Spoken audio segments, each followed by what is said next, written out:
दिवसभर शहरात आपला शेतमाल विकून शामराव लगबगीने आपल्या गावाकडे निघाला. शामराव हा व्यवसायाने भाजी विक्रेता होता. हप्त्यातील 6 दिवस शेतात तो काम करायचा आणि शनिवारी शहरातील आठवडी बाजारात आपला माल विकून उदरनिर्वाह करायचा. हा त्याचा नित्यक्रम. त्या अभद्र दिवशी शामराव यांना जरा उशीर झाला.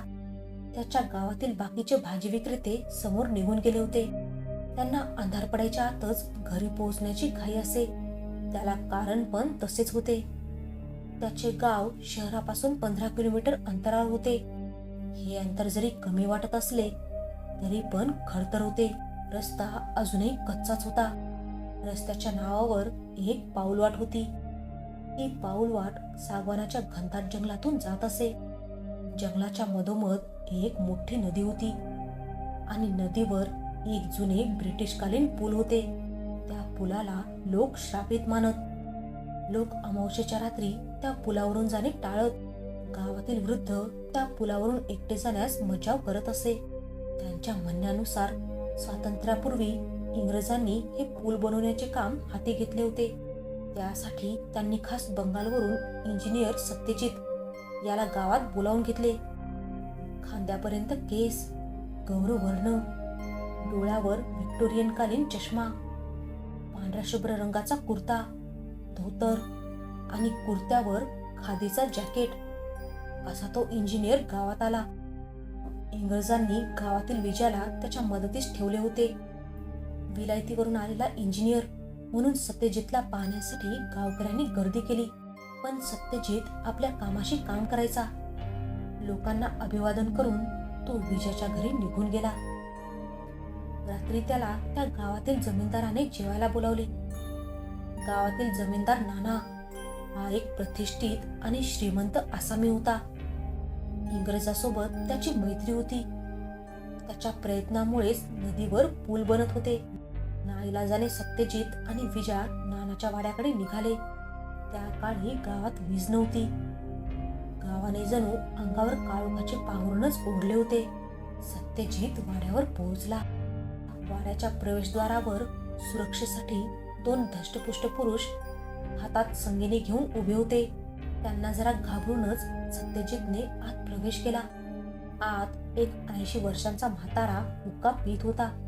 तो म्हातारा दुसरा तिसरा कोणी नसून जमीनदार नाना होता. त्याने सत्यजितला जवळ बसवले. आदरातिथ्य केले. पण सत्यजितचे मन तेथे लागत नव्हते. इतक्यातच त्याच्या कानी वाड्याच्या एका खोलीमधून मधुर शास्त्रीय संगीत पडले. सत्यजित नकळतच त्या संगीताच्या दिशेने जाऊ लागला. विजय आणि जमीनदार गावातील गप्पांमध्ये गर्क होते. जरा घाबरतच सत्यजित त्या संगीताच्या दिशेने मार्गस्थ होता.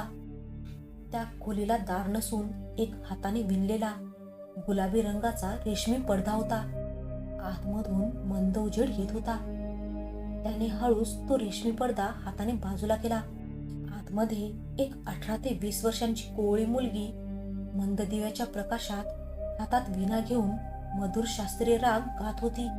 उत्तर भारतीय पद्धतीची तिची सोनेरी काठाची बनारसी साडी, एका बाजूने समोर घेतलेले लांबलचक केस, कपाळावर मोठी टिकली, गाताना गालावर पडणारी मनमोहक खळी, लहान गुलाबी रंगाचे ओठ असे तिचे मनमोहक रूप होते. पण सत्यजितला तिच्या पाणीदार डोळ्यांनी आकर्षित केले. त्याला ते डोळे पाहून असे वाटायचे की जणू त्या डोळ्यांनी आपल्यामध्ये 18 युगाचे दुःख सामावून घेतले आहे. सत्यजित नकळतच त्या मनमोहक युवतीकडे आकर्षित झाला. सत्यजित तो रेशमी पडदा बाजूला करून आतमध्ये प्रवेश करणार इतक्यातच कोणीतरी त्याच्या पाठीवर हात ठेवला. सत्यजितने घाबरून मागे पाहिले. मागे एक 30 मधील युवक होता. इंजिनियर साहेब, येथे काय करत आहात? घाबरू नका, मी जमीनदाराचा थोरला मुलगा रमेश आहे. त्या युवकाने स्वतःचा परिचय करून दिला. माफ करा, मी या संगीताकडे आकर्षून गेलो होतो, मला भानच राहिले नाही. सत्यजितने रमेशला उत्तर दिले. ते जाऊ द्या, तुम्हाला बाबा जेवायला बोलावत आहेत असे बोलून रमेश सत्यजितला अक्षरशः ओढत जमीनदाराकडे घेऊन गेला. हॉलमध्ये एका मोठ्या लांबलचक टेबलावर एका कोपऱ्यावर नाना बसून होता. टेबलावर एक विलायतीवरून आणलेले विशाल झुंबर जे पूर्ण हॉलला प्रकाशमान करत होते. विजा नानाजवळ उभा होता. कोठे गेले होते इंजिनियर साहेब? या बसा. ही मेजवानी खास तुमच्यासाठीच आहे. तुमच्यासाठी खास गावरान कोंबडी, तंदूरमध्ये भाजलेले मांस, हैदराबादची बिर्याणी आणि बंगाली मिठाई तयार केली आहे. जमीनदार टेबलावरील एक एक जिन्नस दाखवत सत्यजितशी बोलला. पण सत्यजितचे मन अजून पण त्या मधुर संगीतात गुंतले होते. ती धून काही केल्या त्याच्या डोक्यामधून जात नव्हती. तो काही न बोलता टेबलावर बसला होता. विजा, ये ना तू पण, बस जेवायला, सत्यजित विजाला म्हणाला. विजा पण हौशीत टेबलावर सत्यजित जवळ बसला. इतक्यातच जमीनदाराने रागातच विजाकडे पाहिले. कदाचित जमीनदाराला विजाने त्याच्या बरोबरीत बसणे आवडले नसावे. जमीनदारांच्या नजरेतील तो वनवा जणू विजाने ओळखला. तो पटकन उठून बसला. काय झाले विजा? सत्यजितने विचारले. काही नाही साहेब, मला खाली बसून जेवायची सवय आहे. तुम्ही जेवा. मी जेवतो खाली बसून, असे बोलून विजा खाली बसला. सत्यजितला सगळे समजत होते, पण तो काही बोलला नाही. एक एक करून टेबलावर जमीनदाराची 6 मुले येऊन बसले.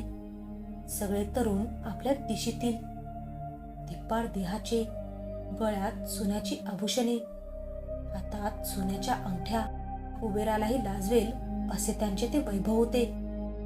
चला इंजिनियर साहेब, जेवणाला आरंभ करा. सगळे आले आहेत. जमीनदार म्हणाला. तुमच्या मुलीला पण जेवायला बोलवा ना जमीनदार, खूप सुंदर गातात त्या, सत्यजित बोलला.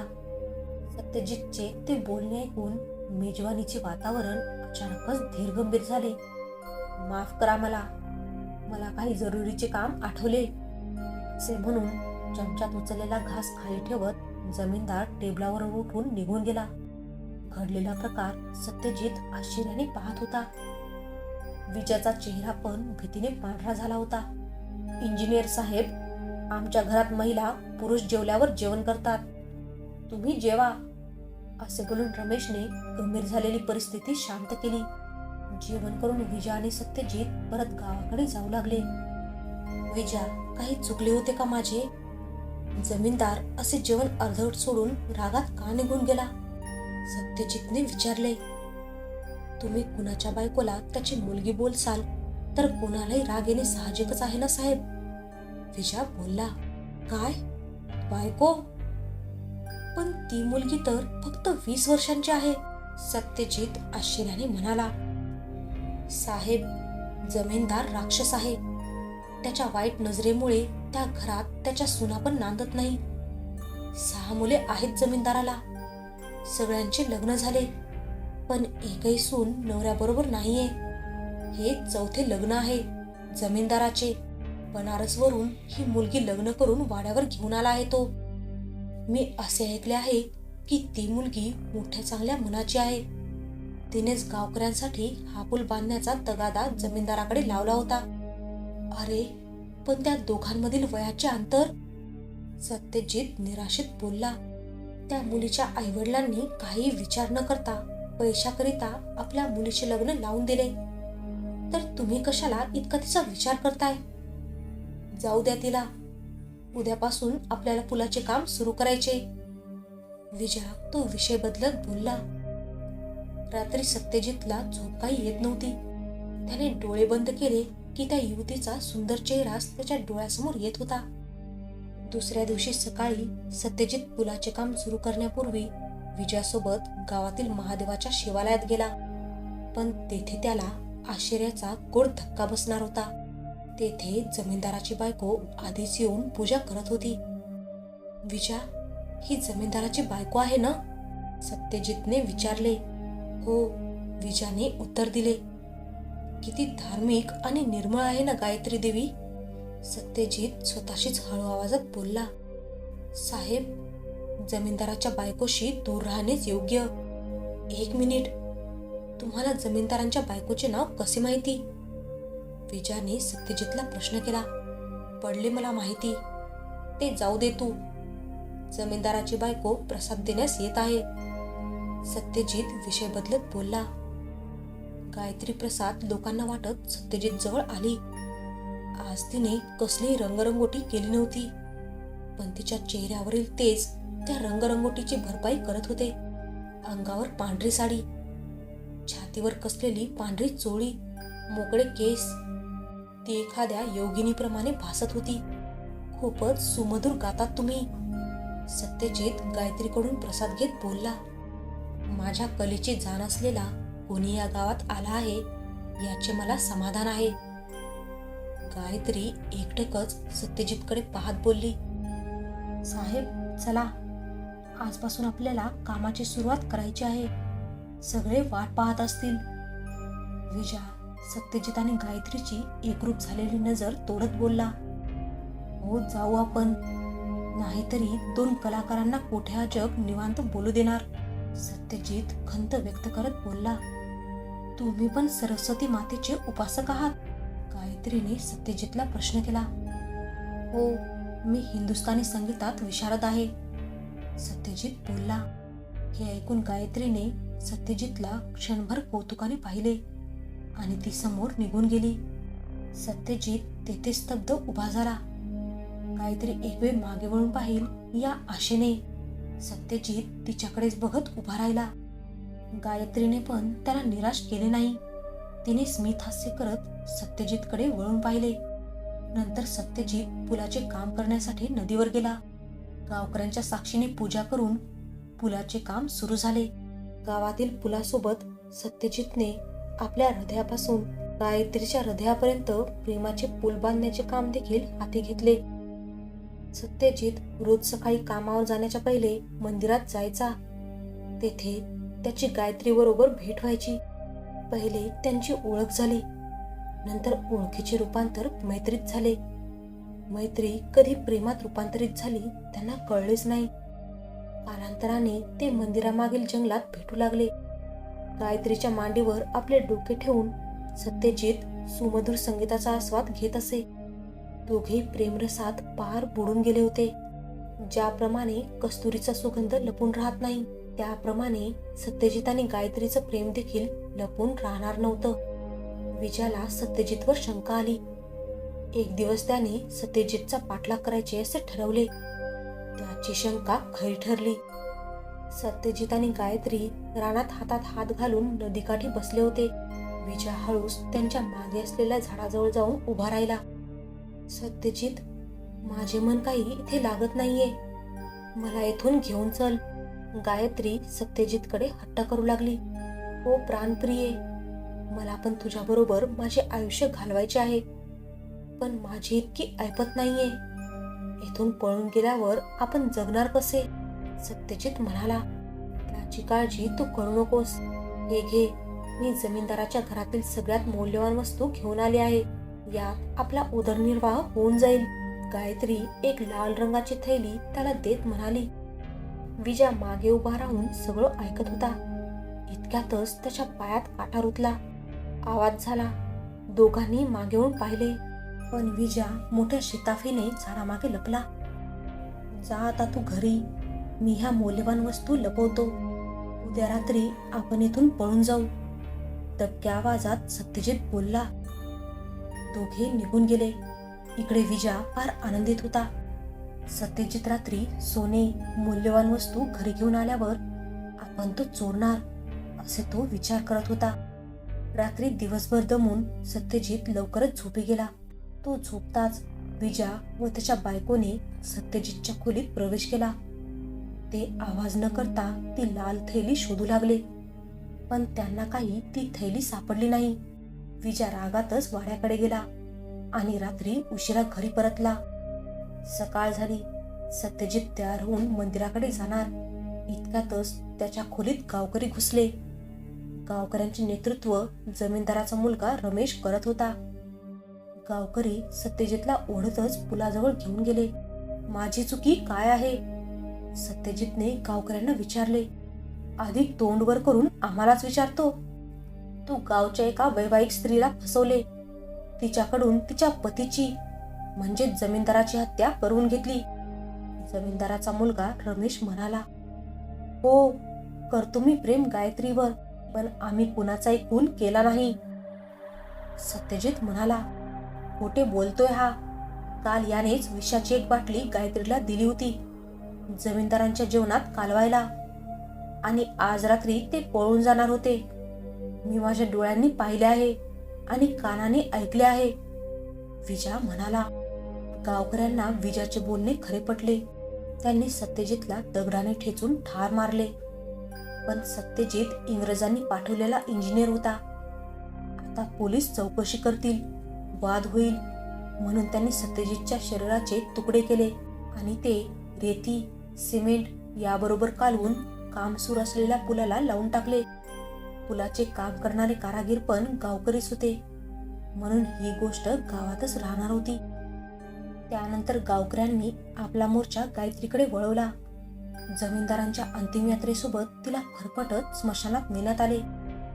माझा सत्यजित कोठे आहे, ती जीवाच्या आकांताने ओरडत होती. गावकऱ्यांनी मृत जमीनदाराला चितेवर झोपवले. सोबत जबरदस्तीने गायत्रीला पण चितेवर हातपाय बांधून बसवले आणि चिता पेटवून दिली. गायत्रीच्या किंचाळीने पूर्ण आसमंत गुंजून निघाले.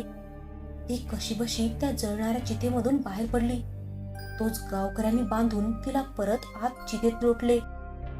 ती किंचाळत राहिली आणि शेवटी, मी तुम्हाला कोणालाही सोडणार नाही, मी बदला घेईल, असे बोलून ती शांत झाली.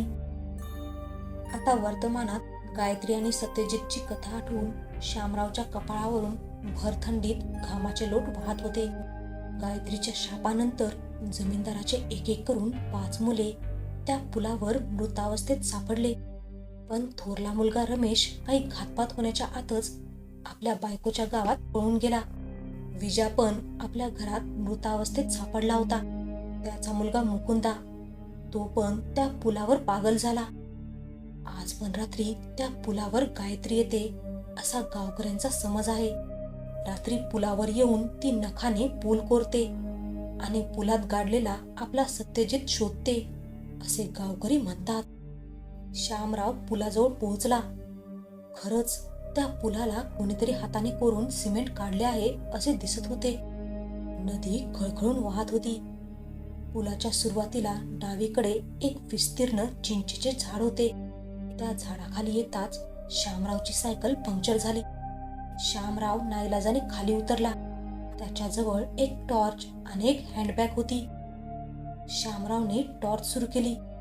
ती अमावस्येची काळ रात्र होती. तो सायकल घेऊन समोर चालू लागला. त्याने चिंचेचे झाड पार केले. वातावरणात एक विचित्रच शांतता त्याला जाणवत होती. थोडे अंतर चालल्यावर त्याला मागून कोणातरी स्त्रीच्या पैंजणांचा आवाज आला. आता तर भीतीने शामराव स्तब्ध झाला. पुलावर धुके पडू लागले. जवळचे पाहणे देखील कठीण झाले होते. शामरावने आपली सायकल तेथेच स्टँडवर लावली आणि मागे वळून पाहिले. कोण आहे तेथे? तो जरा घाबरतच ओरडला. धुक्यामुळे काही स्पष्ट दिसत नव्हते, पण चिंचेच्या झाडाखाली एक काळ्या रंगाची सावली त्याला उभी दिसली. गायत्री, गायत्री आली असे ओरडून शामराव गावाकडे जाण्यास वळला. पाहतो तर काय, ती स्त्री त्याच्या मागे सायकल जवळ उभी.